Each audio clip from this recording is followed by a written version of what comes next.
ವಿಶ್ವ ಕಲ್ಯಾಣದ ಭಾವನೆಯಿಂದ ತುಂಬಿದೆಯಾ, ಅವರೇ ಸಕಾಶ ಕೊಡೋದಕ್ಕೆ ಸಾಧ್ಯ. ಅರ್ಥ ಆಗ್ತಾ ಇದೆಯಾ? ಕಂಡೀಷನ್ಸ್ ಅರ್ಥ ಆಗ್ತಾ ಇದೆಯಾ? ಸೊ ಸ್ವಯಂ ನಲ್ಲಿ ಒಳಗಡೆ ಚೆಕಿಂಗ್ ಮಾಡ್ಕೊಳ್ತಾ ಹೋಗ್ಬೇಕಾನೆ, ನಾನು ಅದನ್ನ ತುಂಬಿಸ್ಕೊಳ್ತಾ ಹೋಗ್ಬೇಕಾನೆ ನಾನು ಅದನ್ನ.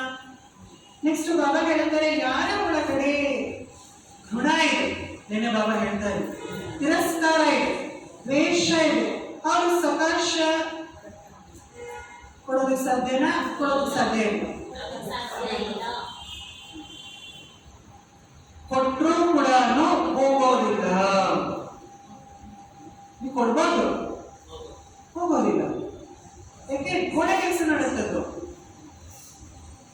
ನೆಕ್ಸ್ಟ್ ಬಾಬಾ ಹೇಳುತ್ತಾರೆ, ಇದು ನನ್ನ ಪರಿವಾರದಲ್ಲೇ ಇದು. ಅದನ್ನು ನನ್ನ ಪರಿವಾರ ಅಂದರೆ ನನ್ನ ಪರಿವಾರ ಪ್ರತಿಯೊಂದು ಆತ್ಮದ ಕೈಲೂ ಕೂಡ ನಿಮ್ಗೆ ಏನಿರಬೇಕು? ದಯೆ ಭಾವನೆ, ಶುಭ ಭಾವನೆ. ನನ್ನ ಪರಿವಾರದಲ್ಲೇ ಗುಣ, ತಿರಸ್ಕಾರ, ದ್ವೇಷ ಎಲ್ಲ ಬಂತು. ಹಾಗಾದ್ರೆ ಹೃದಯದಲ್ಲಿ ಸ್ವೀಕಾರ ಮಾಡಿಲ್ಲ ಏನಂತ? ನನ್ನ ಪರಿವಾರ ಅಂತ. ನೆನೆ ಹೇಳ್ತೀನಿ, ನನ್ನ ಪರಿವಾರ ನಮ್ಮವರೆಗಿದೆ. ಒಳಗಡೆ ದ್ವೇಷ, ಈರ್ಷೆ, ಋಣ, ತಿರಸ್ಕಾರ, ಸಕಾಶ ಏನಿದೆ ತಲುಪತ್ತೆ. ಇದು ಬಾಬಾ ಹೇಳ್ತಾ ಇರೋದು ಬ್ರಾಹ್ಮಣರಿಗೆ, ಆಚೆ ಕಡೆ ಇರೋರು ಬಾಬಾ ಹೇಳ್ತಾ ಇಲ್ಲ. ಹೌದಾ? ಸೊ ನೆಕ್ಸ್ಟ್ ಬಾಬಾ ಹೇಳ್ತಾ ಇದ್ದಾರೆ ನೋಡಿ, ನಾನು ಏಕವ್ರತನಾಗಿರ್ಬೇಕು. ಕಂಡೀಷನ್ಸ್ ಬಾಬಾ ಹೇಳ್ತಾರೆ. ಏಕವ್ರತ. ಏನ್ ಏಕವ್ರತ ಅಂದ್ರೆ? ಸೊ ಅನೇಕ ಏಕವ್ರತಕ್ಕೆ ಡೆಫಿನೇಷನ್ ಇದೆ, ಆದ್ರೆ ಇಲ್ಲಿ ಬಾಬಾ ಹೇಳ್ತಾ ಇರೋದು ಏಕವ್ರತ ಅಂದ್ರೆ ನಾನು ರಾಸಿಯಾಗಿರುವ ವ್ರತ. ಏನ್ ಹೇಳ್ತಾ ಇದ್ದಾರೆ ಬಾಬಾ? ರಾಸಿ. ರಾಸಿ ಅಂದ್ರೆ ಏನು? ಪ್ರತಿಯೊಬ್ಬರಲ್ಲೂ ಕೂಡ ಹೇಗಿದ್ದಾರೋ ಹಾಗೆ ನಾನು ಅವ್ರನ್ನ ಸ್ವೀಕಾರ ಮಾಡ್ತಾ ಇದ್ದೀನಿ, ರಾಸಿ ಆಗಿದ್ದೀನಿ. ನನ್ಗೆ ಯಾರ ಮೇಲೂ ಕೂಡ ಯಾವ ಎಕ್ಸ್ಪೆಕ್ಟೇಷನ್ಸ್ ಇಲ್ಲ, ಯಾರು ಪರಿವರ್ತನೆ ಅಪೇಕ್ಷಣೆಗಳು ಕೂಡ ನನಗೆ ರಾಸಿ ಆಗಿದೆ. ರಾಸಿ, ಖುಷಿ. ಅರ್ಥ ಆಗ್ತಾ ಇದೆಯಾ? ನೆಕ್ಸ್ಟ್ ಬಾಬಾ ಹೇಳ್ತಾ ಇದ್ದಾರೆ, ನಿಮ್ಮನ್ನು ಇನ್ಸಲ್ಟ್ ಮಾಡ್ತಾರಪ್ಪ, ನಿಮ್ಮನ್ನು ಡಿಸ್ಟರ್ಬ್ ಮಾಡ್ತಾರೆ, ನಿಮಗೆ ನಿಂದನೆಗಳು ಕೊಡ್ತಾರೆ. ಹೇಳಿದ ಅರ್ಥ ಆಗ್ತಾ ಇದೆ? ನಿಮ್ಮನ್ನು ಇನ್ಸಲ್ಟ್ ಮಾಡ್ತಾರೆ. ಇನ್ಸಲ್ಟ್ ಅಂದ್ರೆ ಏನು? ನಿಮಗೆ ಅವಮಾನ ಮಾಡ್ತಾರೆ, ನಿಮ್ಮನ್ನ ಡಿಸ್ಟರ್ಬ್ ಮಾಡ್ತಾರೆ, ನಿಮಗೆ ನಿಂದನೆ ಮಾಡ್ತಾರೆ, ಅಪಶಬ್ದಗಳಿಂದ ಮಾತಾಡ್ತಾರೆ. ಆಗ ನಾನು ಹೇಗಿರ್ಬೇಕು? ಸಹನಶೀಲತೆಯ ದೇವಿ, ಸಹನಶೀಲತೆಯ ದೇವನಾಗಿರ್ಬೇಕು. ಯಾಕೆ? ನಾನು ಸಕಾಶ ಕೊಡ್ಬೇಕಾನೆ, ಕೊಡ್ಬೇಕಾ ಬೇಡ? ನಾನು ಡಿಸ್ಟರ್ಬ್ ಆದೆ, ನಿಮ್ಮ ಎನರ್ಜಿ ನಾನು ಸ್ವೀಕಾರ ಮಾಡಿಬಿಟ್ಟೆ ಅಂತ ಇಟ್ಕೊಳ್ಳಿ, ಇಲ್ಲಿ ನಂದು ಕಲ್ಮಶ ಆಯ್ತಾ ಇಲ್ವಾ? ನನ್ನ ಪಾತ್ರೆ ಅಶುದ್ಧ ಆಯಿತು, ನನ್ನ ದೀಪಕ್ಕೆ ಅಂಧಕಾರ ಬಂತು, ಮೋಡ ಬಂತು. ಆಗ ನನ್ನ ಪ್ರಕಾಶ. ನೆಕ್ಸ್ಟ್ ಅದಕ್ಕೆ ನೆಕ್ಸ್ಟ್ ಯಾರು ಏಂಜಲಿಕ್ ಅಲ್ಲಿ ಇರ್ತಾರೆ, ಕನಿಷ್ಠ,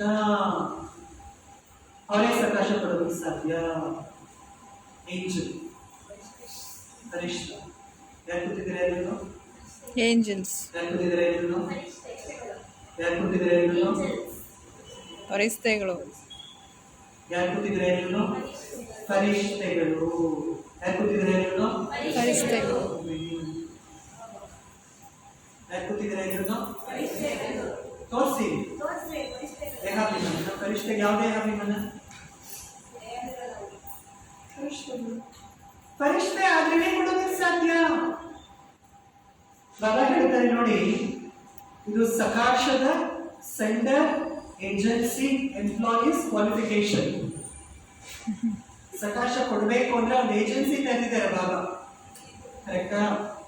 ಇದು ಸಕಾಶ ಸೆಂಡ್ ಮಾಡುವ ಏಜೆನ್ಸಿ. ಇದು ಕ್ವಾಲಿಫಿಕೇಶನ್ಸ್ ಬಾಬಾ ಹೇಳ್ತಾರೆ.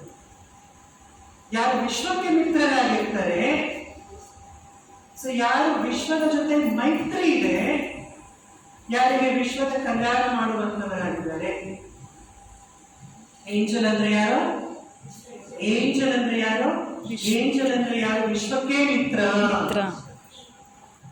ಯಾರು ವಿಶ್ವದ ಜೊತೆ ಮೈತ್ರಿ ಮಾಡಿಕೊಂಡಿದ್ದಾರೆ, ಯಾರು ವಿಶ್ವದ ಕಲ್ಯಾಣ ಮಾಡುವಂತವರಾಗಿದ್ದಾರೆ ಅವರೇನೆ ಫರಿಷ್ಠ.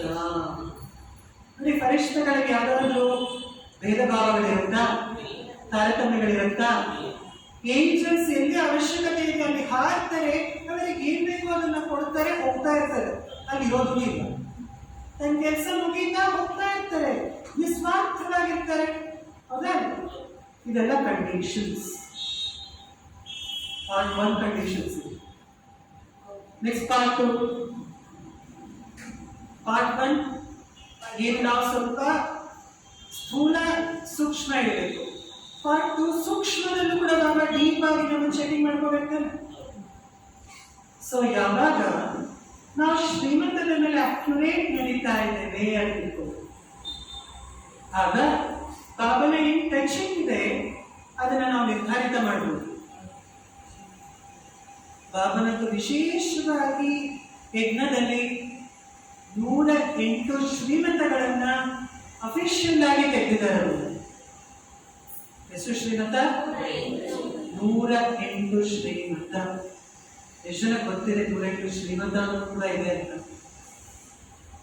ಎಷ್ಟು ಜನ ಗೊತ್ತಿದೆ? ಯಾಕೆಂದ್ರೆ ಯಜ್ಞದಿಂದ ತೆಗೆದಿರುವಂತದ್ದು ಬಾಬನ ಮುರಡೆಗಳಿಂದ 108 ಶ್ರೀಮಂತಗಳನ್ನ ಬಾಬಾ ಅದನ್ನ ಆರಿಸಿ ಒಂದು ಮಾಡಿದ್ದಾರೆ.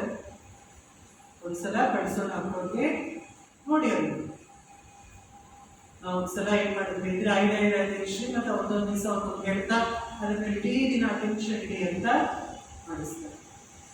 ಸೊ ಬಾಬಾ ಹೇಳ್ತಾರೆ, ಆಗ ಬಾಬನ ಟಚಿಂಗ್ ಏನಿದೆ ಅದು ನಿರ್ಧಾರಿತ ಮಾಡೋದು ಹೇಗೆ?